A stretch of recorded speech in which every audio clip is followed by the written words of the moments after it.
Now, James, in James chapter 2, verse 17, he says this: faith by itself, if it is not accompanied by action, is dead. It's dead. And we're going to explain that. See, belief is important. Belief and faith are very similar. Belief begins in the mind. It begins in your thoughts. You know, one of the things that Paul said in Romans chapter 12, verse 1 and 2, is that we're to be transformed and have our mind renewed, to be transformed into the image of God. But that happens through the renewing of our mind, by our thought life changing. Well, that's where your beliefs originate from. And so it begins in the mind with a proper understanding of who God is and what God can do.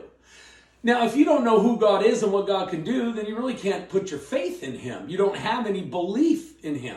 So belief begins with the mind, and it's very important. But belief can simply stay in our heads if we're not careful. It can stay in our heads without ever making its way to our hands, our actions, in other words. Like what James is saying. Faith by itself without works, without actions, is dead. And so belief starts in the mind, but then faith takes what is believed on and acts it out and does it.